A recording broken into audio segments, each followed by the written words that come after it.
Yeah, Kari, why'd you leave Mythbusters? How Why did dare I leave you? Mythbusters? Okay, I feel like this is a question that we get a lot that we have not answered, but Tory and I obviously left for the same reasons, which is... Welcome, Mythfits.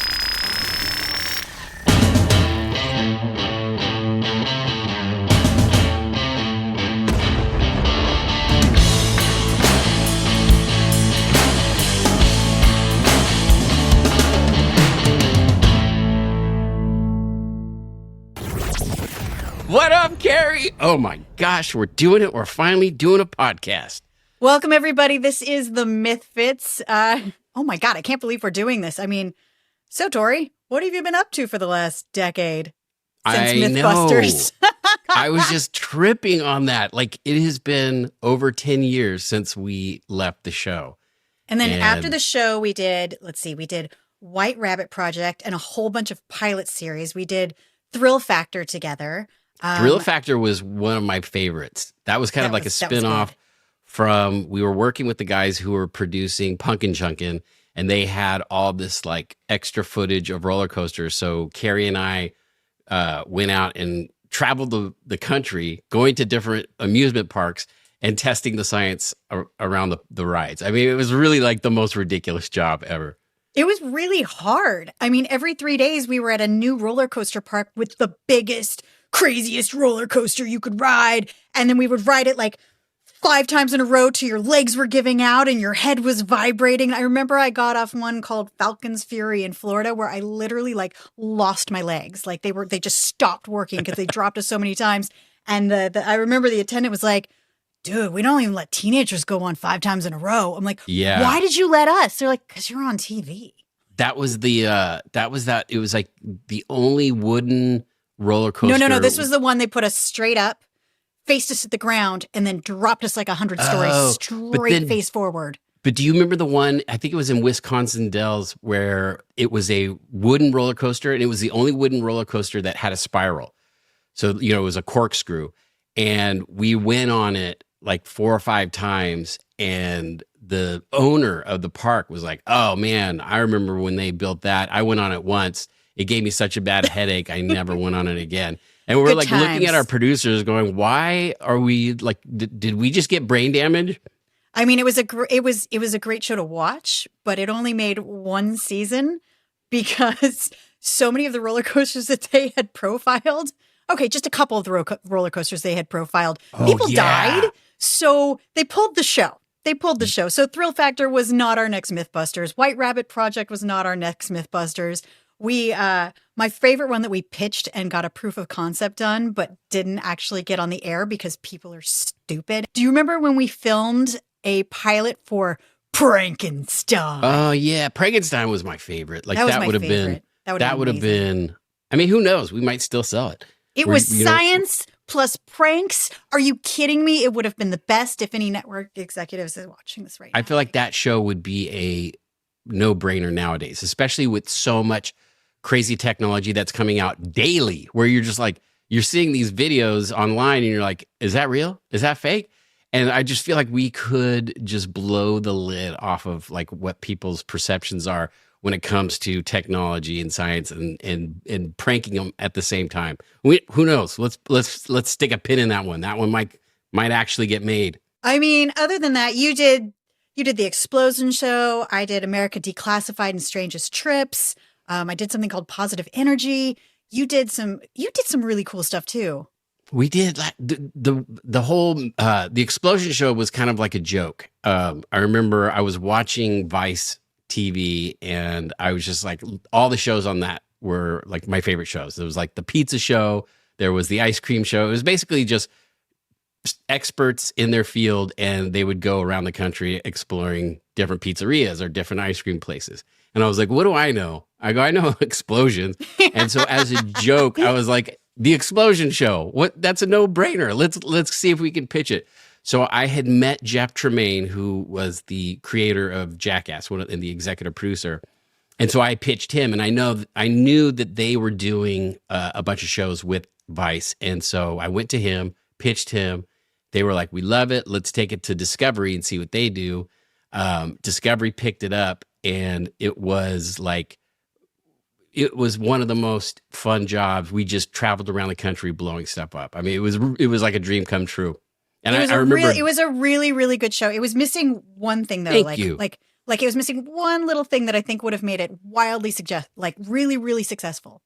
Kari Byron?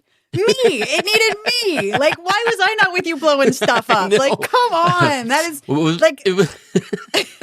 they wanted, this is how they described it in the room. They're like, we want a Wild Boys for science. So basically, you remember Wild Boys with I do. Chris Pontius and Steve-O, where they would go out into the wilderness and mess around with animals. They wanted that for Science Channel. Didn't think I could be a wild boy. They have no idea I have the sense of humor of a 12-year-old and like to do dumb stuff. I'm just putting that out there. That's on my resume as like my skills. That's your gift. But it was weird doing that show. We went to a lot of the old places that we did all the explosions, New Mexico Tech. We did some other firework companies we would work with in the past. Yeah. We went to work with them. So it was cool to kind of go down that like memory lane of seeing these people who we hadn't seen for years and, get to reconnect and blow some stuff up. I miss some of that old crew, like the guys from New Mexico Tech, also like our range master, JD Nelson. He's like retired now. I still feel like we probably still have an in with some places though. I think we could still blow stuff up.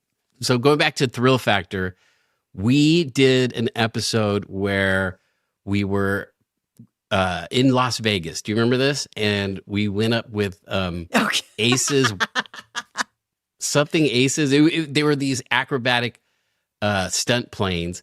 And so Kari and I were each in a plane and we would have to like shoot each other down. And so that was the thrill. This was a ride. You could go to Vegas, rent these planes. You have a pilot behind you, and then you sit in the front seat and you have these dogfights, these virtual dogfights in these stunt planes. They decided to like put us into like a inverted spin and basically go straight up, like turn the plane off, let it drop straight down. Yeah, and then flatten out and just let it spin.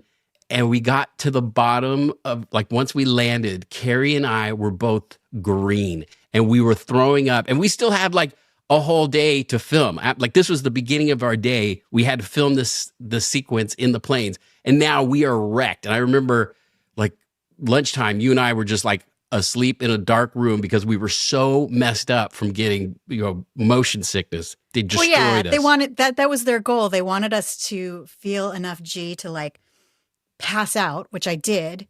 And then I threw up in my hair, and then I'm getting out of the plane and they're like, quick, talk to the camera. They do this thing where it's like you clench your chest, you clench your legs. Right? The X. Yeah. And so you're basically squeezing all the blood from your extremities to your head so that you don't pass out. And so as the G forces are getting stronger and stronger, that blood is moving away from your core and from your head. And so I just remember, like, all of a sudden, when you're like on the couch and you fall asleep and you don't remember when you fell asleep watching TV, and then you wake up, you're like, where am I? Yeah. That's what it was. It was like they G-locked me. I went out cold. And then I remember waking up and feeling the harness, from the airplane seat holding me. And so I was like feeling claustrophobic, but then I'm looking forward and the ground is in the air and the sky is on the floor. So they flip the plane so that all the blood rushes back to your head to revive you. And it was just this most like, what was I doing? Where am I? What was that? Like, I had no idea what had just happened. And then the pilot was like, you fell asleep. And then when we got down, we found out that getting G-locked can cause brain damage. I think that okay, so that's what happened to me. I thought it was just getting old because it's been a while. I mean, okay. So the things that we've done in our lifetime, if we listed them out, would be an insane resume of stuff. But just on a personal level, what's happened to you in the last 10 years? Because I feel like if people wanted to catch up with your life professionally, that's a Google away. But you've had a lot of huge life changes. Yeah. Well, I'll have to say this. We were so busy on Mythbusters that we never really had time to do anything.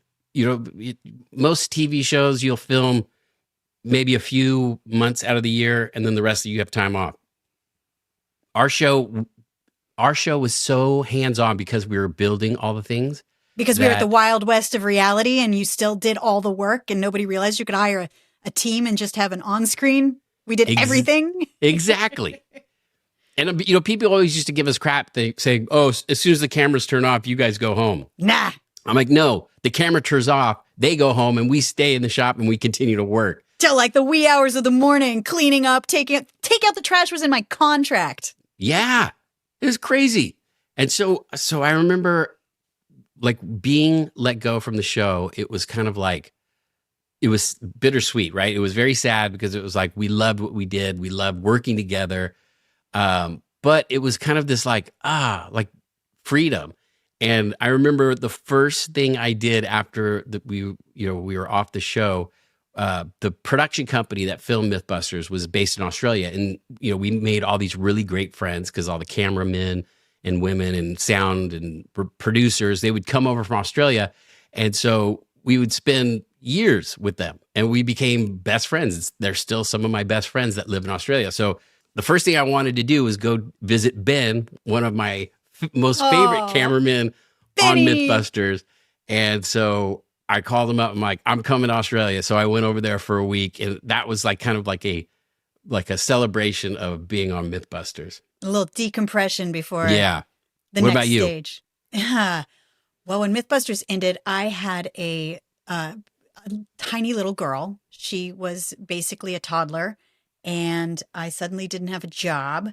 So I may have panicked a little bit because, I'm the only support for this little girl. And like my brain was just like, okay, I got to figure something out. So the first thing I ended up doing was agreeing to write a book so I could get an advance very quickly. Oh, that's smart. I ended up staying home and writing this book. And, right before, when I was in the editing session of the book, that is when we did the very last Punkin' Chunkin', which was 2016. It was that long ago. And that one didn't even air. Well, it didn't air because I don't know. It got lost in the news.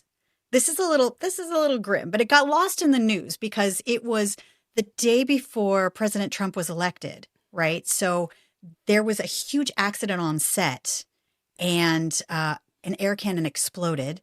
And a chunk of metal the size of a car door fell from the air, and everybody screamed, "Heads up!" And this chunk of metal smashed my director. Yeah. I would say every single time we filmed one of those episodes, somebody was hell-evac off the field. Yeah. Yeah. And, and there were so many close calls. This was the first time it affected us directly, and I watched it happen and like lost it and had like, PTSD for a long time. And she's still alive, but her life is very, very different. But I remember we got home and they're like, okay, this episode is not airing. And I was like, oh, what's going to happen? And like, I believe the network sent us like a gift of a carry-on duffel bag and was like, really sorry. Oh my God. Well, do you remember that time I was standing right next to one of those trebuchets and the thing just exploded or imploded, I should say? Like it was the fact that nobody on our crew, except for that director, was ever physically injured was kind of a miracle. I mean, when we were in our trailer, one of those giant things exploded and a huge metal shaft landed right next to us. Like it was constant danger. My God. But yeah, so I was writing a book and I wanted to like include this. I felt like my entire life changed at that point because I was clearly going through a lot. And I was at home doing this book and I couldn't add it in because I was in like the fourth edit and I was just like, I just need to get this out. So I published the book without this big life change. But during this period of time, I think everything about me just kind of switched. I became a lot more, I don't know, I profoundly looked at life with a lot more joy because, I appreciated what we had done with Mythbusters and I appreciated the future. And I just looked at my daughter and like, I'm like, I'm here for her. So it grounded me in a way that I could move forward. And I think it changed the entire trajectory for me where I started concentrating on, I don't know, making the world a better place with everything I do.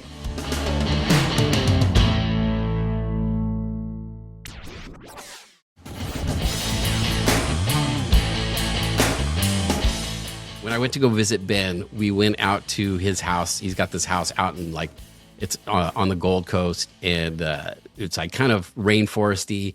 And so we get there and they have these cabins, but there's like no electricity. And they had just built underneath the cabin a kind of like a makeshift room where they put bunk beds for the kids to stay. All day, these kids were like poking at this python, as Australian kids do, right? What? There was this 7-foot python in the dry riverbed, and they were like throwing sticks at it. And, you know, they were like, this is weird. It's just out here. Usually they're, you know, hiding. This one must be sick. It must be dying or whatever. So this thing, they've been, you know, playing with this thing all day. So now it's time to go to bed, and nobody knows where the python is. And we have been having dinner. We're, you know, a couple of bottles of red wine in, and they're like, oh no, the python is right in front of where the kid's door is to get into this bunk room. Revenge. And so we all go down and we all have our flashlights and we're flashing it on this python.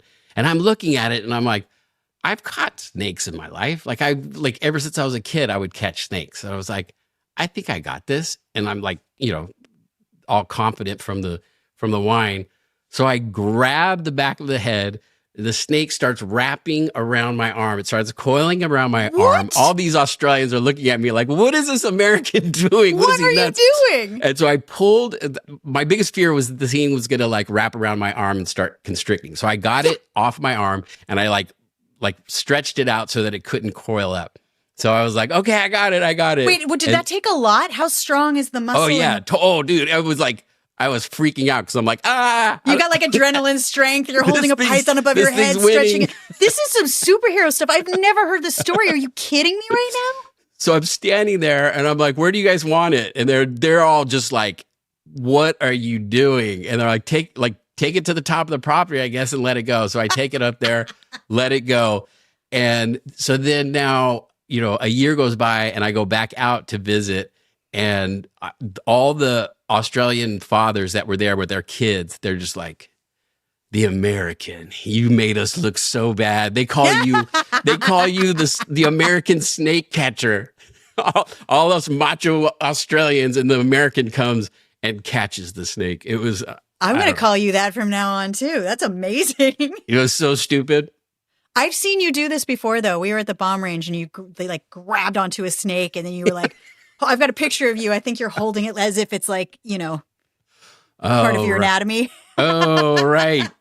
I remember that. I think I got a photo of that. Yes, I've got a photo of that. I was laughing at that. I was like, oh, only Tory would like catch a snake and then just like we are children. We are children at heart. But you know what? While I was in Sydney, I met with the production company that did Mythbusters, and that is when they were in talks with Netflix for White Rabbit Project.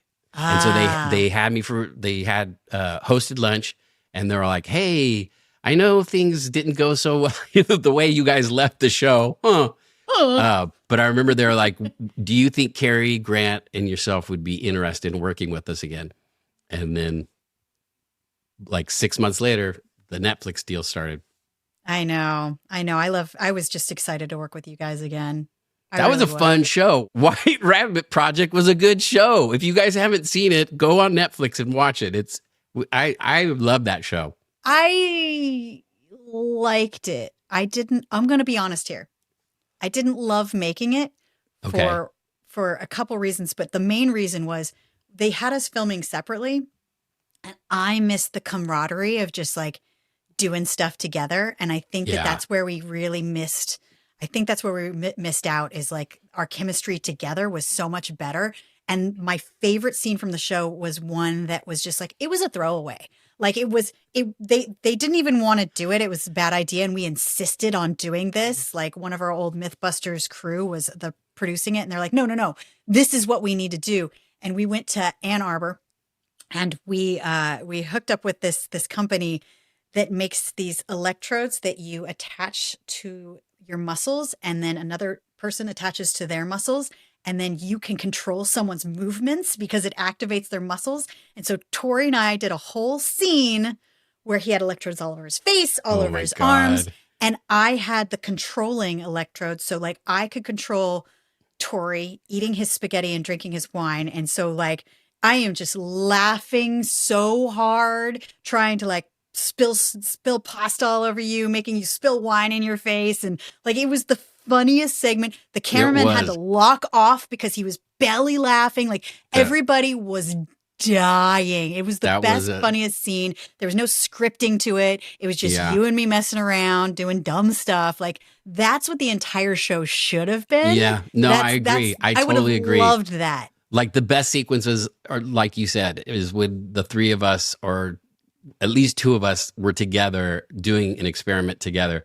But all the producers told me they said, you're going to go down to this restaurant and meet Kari for dinner. It's this Italian restaurant. And I'm like, that sounds awesome. Like, what are we doing? And I show up and there's you and that scientist and you guys, he's like got electrodes and he's all geeking out. And science. And you got that evil smirk on your face. And you know me when I'm drinking wine, I get a little. Yeah, you get a little cruel. A little. Well, it's like supervillain evil. I get. The power gets to your head. But so now they start putting these probes on my arms, and Kari flexes and my arm flinches. It actually worked. That was the crazy thing, was you could actually control my body. And so he's setting it up and he's got this like a chip board where all the electrodes are going into and all the wires are coming out. And it's just open. And I'm like, okay, I got wine here. What if I spill the wine on the board? Is that going to be a problem? And he's like, no. And I'm like, I'm not an electrical engineer. I know liquids and electricity. That's a bad combination. And so sure enough, I'm drinking the glass of wine. Kari flinches my arm. The wine goes right onto the control board. The thing short circuits. It freezes up, and my arm like goes into this like perma. It went into a python. It was like a perma pose, and I could not undo it. It was the weirdest thing. It hurt like hell. And the producer's like, that's so great. And I'm like, it actually hurts. Like, shut this thing off. They're like, are you faking? Does that really hurt? Or are you just like, yes. I'm like, yes, turn it off. We've been human guinea pigs for a very, very long time. All right. So our catching up could go on forever because we've done so much. But like just as a really fun game, we have our producer, which by the way is it's an AI producer. Introduce yourself. Hello, Mythfits. Hello, my name is Al, short for awkward intelligence. Except for it's Al and not I, because Al sounds better. But AI does look like Al. That makes sense. I like our AI producer. So our AI producer is going to play a little game with us. You know how you put your name into Google and then like all of the questions come up that are like, it'll say like Kari Byron's any search you worth. do, whatever the top popular search, it'll pop up. So I think that we're going to get some questions to help us like guide our catch up right now. Okay, cool. Here are the most asked questions about you guys from the internet. I'm a little nervous. Number 1, what happened to Tory from Mythbusters? What did happen to Tory from Mythbusters? I've been asking that question ever since I left the show. What happened to me? I've lost my identity, Kari. No, we've done a bunch of shows, and we got some other things on the horizon, and now we're doing the podcast. Yes, that's the answer. What happened to Tory from Mythbusters? He's got a super highly successful podcast called The Mythfits. Okay, that's some fortune telling. Give us another one. What's another question? Next question. How much is Tory from Mythbusters worth? Oh, how much is priceless. Priceless. Oh, thank you. That makes me feel good. What does it say I'm worth?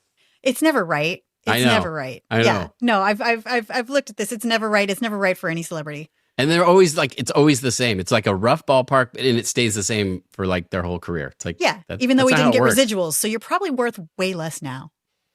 Just kidding. Just kidding. Give us another one, Al.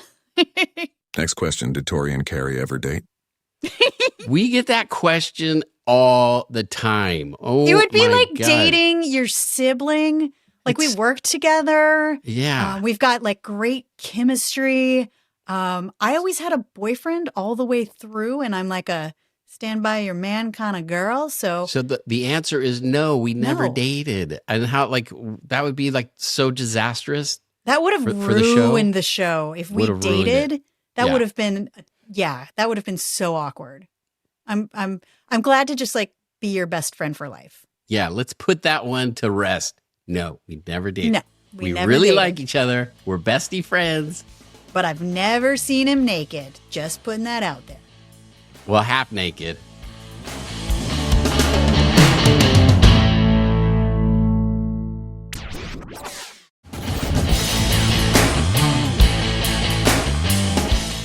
Next question. Does Tory have a child? I do have a child. Okay, so that I would say one of the biggest changes since the show is I got married and now have a 3-year-old. Yeah. And that has changed my life completely. You're Oh a my dad. gosh. You're a dad now. Woo. You thought Like all the way through Mythbusters, you were like the hot single guy. You were almost a contestant on The Bachelor. Do you remember that? They wanted you to be The Bachelor, and like you decided, like I think they told you not to do it, right? Well, no, they said we couldn't do it. It was 2008, and was it ABC? I think ABC was producing it. They I don't reached remember. out and they were like, "Hey, we're looking for a new bachelor. We kind of want somebody who's got a little bit of notoriety, That would have been And- awesome. and you were the one that we want." And I was like, "What? Oh my God, that's crazy!" And I like, part of me was like, "No way, I don't want to do it," because they always make them like they're always kind of douchey, and so I was just like, I don't know if I want to do that.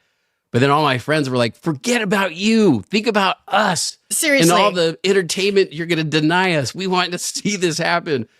And so it got all the way up to Discovery Channel, and then Discovery shut it down. And they were like, "No." No, sorry, we won't Because- make any money off of this. So Yes.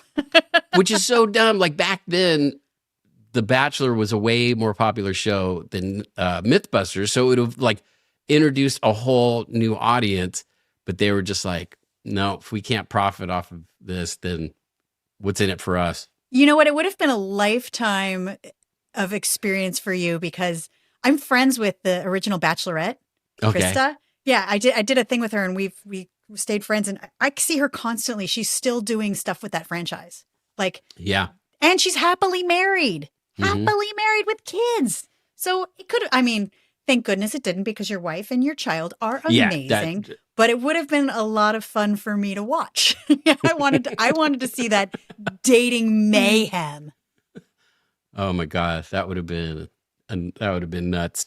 Okay, fun fact. Tory was almost a bachelor. What else you got, Al? Next question. What happened to Kari Byron?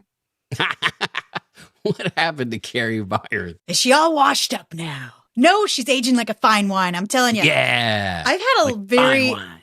a very crazy decade. I mean, after the show, I wrote that book, Crash Test Girl, and then my marriage fell apart and I got divorced. No. It's all right. I'm like super happy now. They say HRT changes your life. Husband replacement therapy. Yeah, that's right. I went out. Oh. I started dating. I've led a very exciting life since then. So I'm really enjoying this next chapter, but I think it'll be very enjoyable for you to hear all of my wild dating stories. 'Cause Oh, yeah. it is a weird thing. It's like our being out lives there. have completely changed. Yeah. When I was on the show, I was single, dating, and you were married with a kid, and now we flipped that. Now I'm a married with single kid. mom. Get wild out on the dating apps. Like, what? And you're ready to party. Kari's ready Yeah. to party. Yeah, a lot of things have changed, but we are still the same people. 12-year-olds trapped in the body of middle-aged people. Yeah. Woo, middle age. You're hilarious, Kari. Hey, Al, are you single? He's got a good No. voice. Oh, he's got I somebody. just got denied. He's dating Alexa. Or maybe Siri. Ha ha ha ha ha ha. I don't know if I like that. I'm not sure I like that. Good. This guy's got a sense of humor. Okay, Al, I wouldn't date you anyway because I always promised I would never date anybody professionally. Whatever, dude. Okay, this has got to stop. We're done. What's the next question? Next question. Does Kari Byron have tattoos in real life? Kari Byron does have tattoos in real life. I started getting them when I was like 40, but I've got like all kinds of flowers and butterflies. You've never seen these, but I've got flowers and butterflies and a couple on my back. But my original one tattoo that I had for, from the time I was like 18, that was terrible that you could see on the that show. One cracks me up. Oh, I wore a bathing suit on the show for one of our early episodes. And so you can see I went to a tattoo parlor in Venice Beach with my old roommate, Bobby, and got this like. What year is this? When I was 18. Oh, gosh. Okay. So you were young. Yeah. Yeah. I was making really great decisions. The guy had these 2 teeth filed down and the no teeth right here. And I'm like, this is clearly the person that I should have out of, just off the street tattoo me. This is your tattoo artist? Yeah. For this awesome. Venice Beach time. He's not my current tattoo artist, but I was just like, okay. I want like something that represents this poem that I really like. It's, we are all angels with just one wing, and to fly we must embrace each other. So I made 2 fairy people with like I remember that wings tattoo. making out, and it was not the best tattoo. So yeah, it was kind of like, is that a butterfly? No, that's not a butterfly. Those are 2 fairies hugging, embracing fairies. Kind of thick lines, and it was pretty deep. And I, it was the kind of tattoo you get when you're young. So kids, wait till you're 40 before you can make those kind of decisions, because whatever you're into at 18, I guarantee will be different by the time you're 20, 30, 40 and on. So, but didn't you cover it up? Yeah, I covered it up with a bunch of flowers sometime in the early 2000s. Very wise decision. Yeah, look, it's way better. And I've got a really good tattoo artist now. I go to a fancy tattoo parlor called Seventh Son over in, Henry Lewis over in San Francisco. So cool. Yeah, like the super fancy one. I have 0 tattoos. I know. There was one moment where my brother and I were in Sicily visiting our homeland, and we were like, should we get tattoos here? Like something in Italian that says brotherhood? Oh my God, just across your stomach, it could say brotherhood. Or across my chest. Yeah. Or like right across your back, right above your butt. Yeah, no. A champ stamp. So we quickly ditched that idea. Anyway, wise. All right. Wise. Al, we got some more questions about Kari. Next question. Why did Kari leave Mythbusters? Yeah, Kari, why'd you leave Mythbusters? How did dare I leave you? Mythbusters. Okay, I feel like this is a question that we get a lot that we have not answered, but Tory and I obviously left for the same reasons, which is, when Mythbusters started and we got really, really popular, there was just a couple channels that were like the main channels and then some cable channels. So like we had a huge portion of the audience, like our ratings were really, really high, and the show didn't cost that much. But then as we grew and grew, like more channels popped up, more reality television happened. So we had sort of like a shrinking amount of audience compared to what we used to have, even though we were on for like a very, very, very long time. So at some point, somebody decided that they needed to cut the budget. Because and by cut the budget, they cut the cast. Yeah, they cut the cast in the shops in half. The producers needed to reallocate money. And so they thought, hey, this show could be just fine with just Jamie and Adam. And they were sorely mistaken because the show only lasted 1 more season. Yeah. People actually liked us. They underestimated us. But they went to us and they're like, okay, we don't know how to get out of this and save face, because they realized the fans were going to be pissed off if they cut us. So they're like, hey guys, so for your new contract, we're going to film just mini myths with you. It's going to be about 3 weeks of work. But even though you're only going to get paid for 3 weeks, you are exclusive to us and can't get a job anywhere else for a year. A year exclusivity. So they basically made us an offer we had to refuse. We had to refuse. It was like, wait, so you're only going to give me a few weeks of work this year and I can't work on any other shows? No, not for a year. Yeah, we're going to tank your career. Yeah. And not pay you. And it was a little bit humiliating. And then so we're like, okay, I guess this is coming to an end. It's fine. But you know what? We're not going to disappoint the fans by telling the real story that people just kind of were sucky and greedy. And but then somebody threw us under the bus and said we were asking for more money. And that's why they had to get rid of us, is because we were asking for more.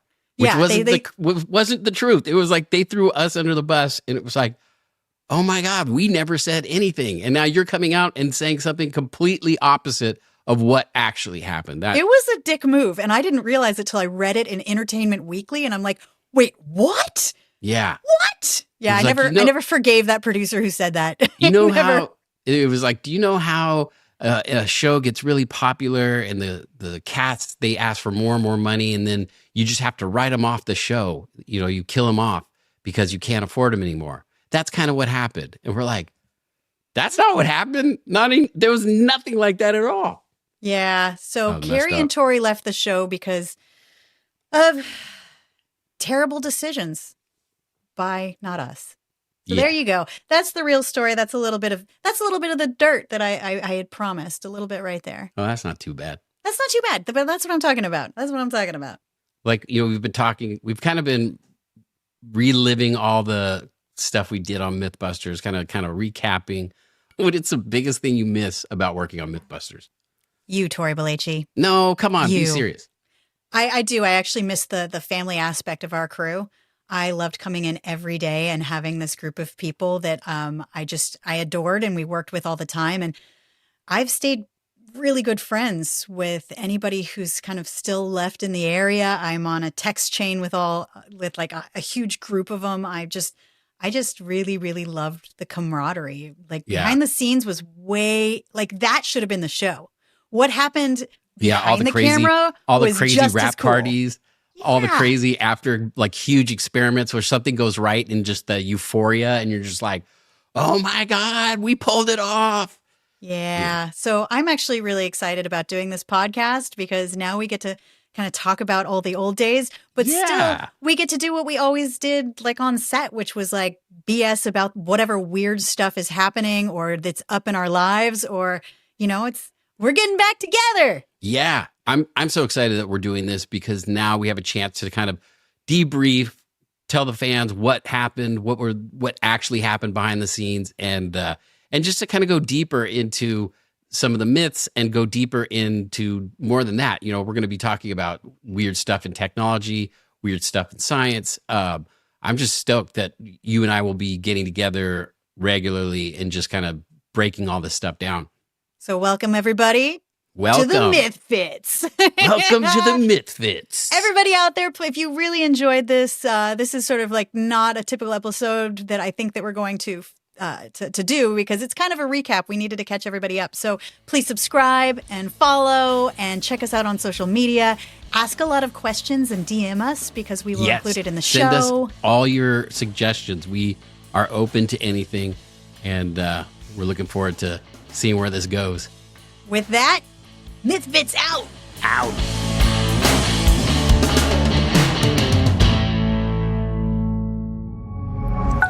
Pioneer.